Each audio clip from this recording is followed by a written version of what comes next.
Bonjour, une très courte vidéo pour répondre à des questions que j'ai reçues concernant les inquiétudes chez certains parents autour de la CAA.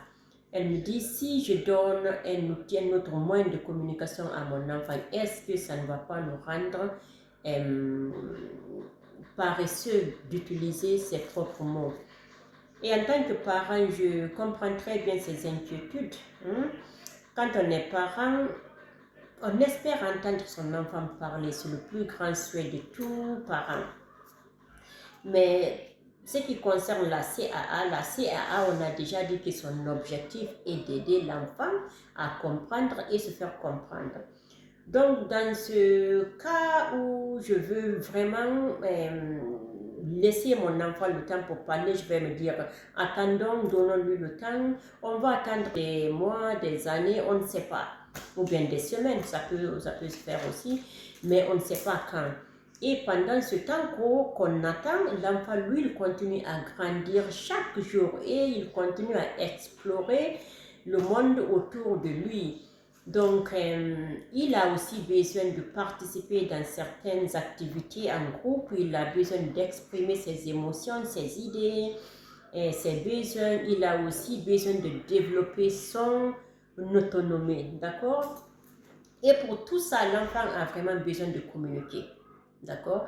Et maintenant, si on dit qu'on va attendre jusqu'à l'apparition de la parole, on ne sait pas quand, donc je ne pense pas si nous devons attendre l'apparition du langage pour commencer à enseigner nos enfants, surtout à développer leur autonomie ou à participer à des activités de groupe. Moi, j'ai un enfant autiste non-verbal et l'introduction de la CAA s'est faite à l'âge de 14 ans.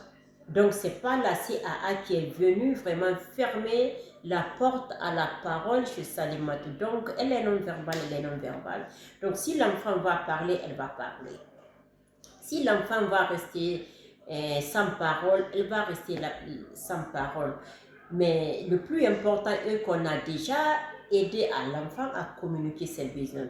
Quand l'enfant communique, quand l'enfant sait comment communiquer, ça réduit beaucoup les frustrations chez l'enfant, ça réduit l'anxiété, donc ça réduit les crises. Et donc, l'objectif de la CAA, comme on a dit, c'est de venir soutenir. Et ces outils vont vraiment aider l'enfant dans le cheminement de son apprentissage et dans le cheminement aussi du développement de son langage. C'est tout ce que je voulais dire. Et alors, si vous êtes parent qui hésite encore, ne vous sentez pas vraiment obligé de tout comprendre ou bien d'accepter tout. Et prenez votre temps, et surtout faites vos recherches parce qu'il y a plusieurs études. Donc prenez votre temps, informez-vous, faites vos recherches, posez des questions et surtout observez vos enfants. Observez ce qu'ils essaient de vous dire et surtout comment ils essaient de vous communiquer ce qu'ils veulent.